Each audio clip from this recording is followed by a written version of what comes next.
You also have relationships in the business community in Dallas, and you've talked to me about some of the economic development. We've conferred back and forth and talking about various ideas.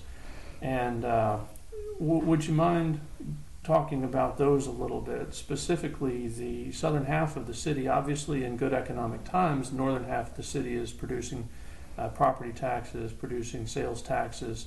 There are jobs.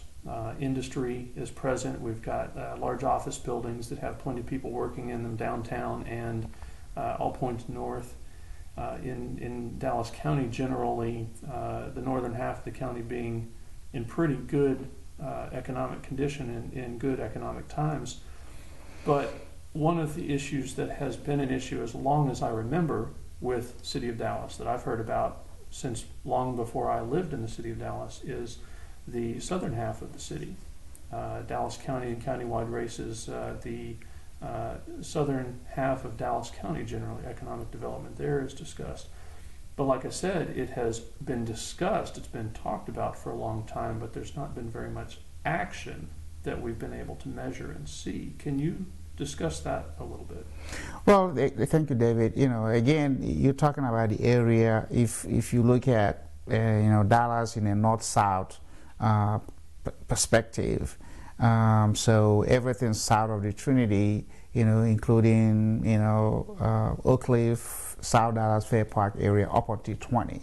If you look at that, there are just about 2 or 3 buildings. The Bank of America Tower on Zang is the only one of its kind in all of the southern sector. Right. And then you go down to the area by what is now the Southwest Mall, and you have a few 2 office buildings. One is owned by Mr. Albert Black, and another gentleman that is like 4-story building. Right. So in terms of offices, small offices in the entire sector, you don't have. Small business offices are very, very, very, very few, and small businesses are the engine of American economy. People doing business out of 1,000 square feet and people doing business out of less than 10,000 square feet. This is where the bulk of our employment opportunities. But very few of them are in the southern sector. And what does it take? So those are the conversations. That is the need. And if you can marry the need with it creates an opportunity. Because there are people there that, small lawyer's office, insurance office, real estate office, name it, personal service providers offices. They are not.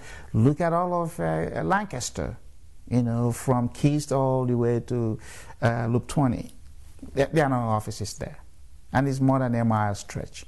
There is no area in most part of Dallas on the north side you wouldn't find an office where you drive like a mile or 2 and you get to a small office building or retail.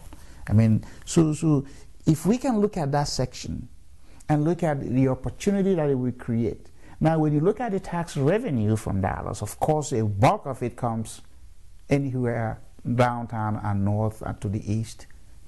But look at the south side. So can we just, even if we consistently invest, $10 million in that area to just enable business and create environments that will enable businesses, those that are already existing to remain and the new ones that might want to go in there. What do you do to the tax base?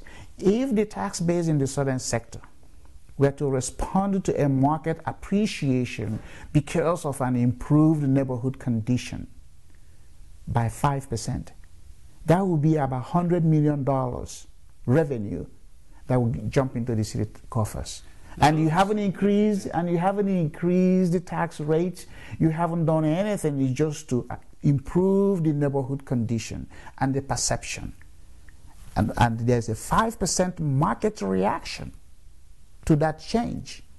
You have $100 million in the tax base. See, those are significant facts and numbers that I think people need to be more aware of. When you talk about areas, forgive the term, areas of blight, areas of not as much economic development, not as much economic activity, when you talk about the bottom 5% of of the city of Dallas in terms of economic activity, and raising that up some, and in terms of the amount of activity that residents are engaging in, and resulting in that large of a benefit to the city, that's enormous. But again, leadership's supposed to look at what is it that we are not doing to create new opportunities. I mean, there are certain things that is a given. And the given is that downtown is always going to be there. Downtown is always going to be the center of this 5-bedroom house.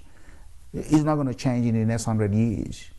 And we have to constantly, because if downtown is the nerve center for the city, of course we got to fit it. But where are the other veins and arteries? Yeah, just, the heart is the center of the blood pumping station. That's downtown. But you need the arteries and the veins to get that blood to all the other parts of the body to really make the body function. Is that not how the biology works for us? So we're going to keep downtown going.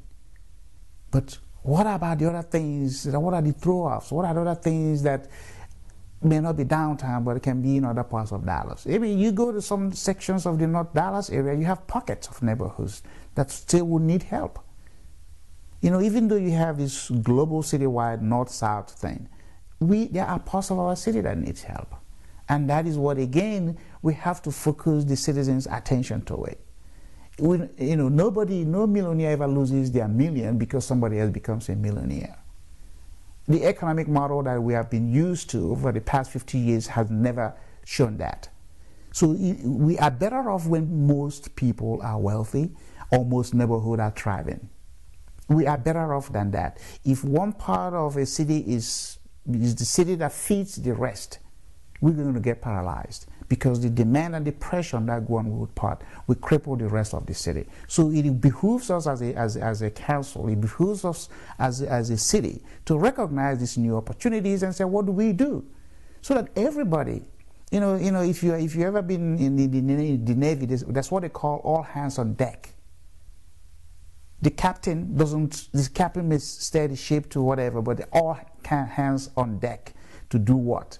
Get the ship to the destination. And that's what it's going to be with me as mayor. All hands on deck. And don't be timid or shy or ashamed of what you bring into the table. If it's $1, it's like a jigsaw puzzle. If you have a 99-piece puzzle and it's a 100-piece jigsaw puzzle, and you have 99 and there's one piece that is not in there, what happens to your puzzle? You're missing a piece of it. You don't see the whole picture. You don't have the whole picture. So how do we drop in this one piece? Even the Bible speaks to that. The man who has 100 sheep and who's missing one, he secured that 199, and he went looking for this one piece because he wouldn't be able to tell the whole story. I mean, 99, even for those of us that have been to school and taken an exam, 99 will get you A anytime. But it's not about the A. It's about the wholesome attitude of a leadership to the area of the city where we can do the best of job in order to get everybody moving in sync. It doesn't take anything from the east. It doesn't take anything from the south or the north or the east. It's just, again, looking at our 5-bedroom house and saying, oh, this room needs some more help. This person needs some more help. And at the end of the day, if we have done your best, which is what my parents have always said, if you have done your best and you have done your best with what you are given, you can always go home happy and sleep well. It is only when you play games, you are being deceptive, you are misleading the people as to what it is that they should or shouldn't do, then you're always worried about, my God, what are they going to say? But if everybody's pulling, again, all hands on deck kind of leadership, all before self, the truth before Kant. These are some of the guiding principles, truth before Kant.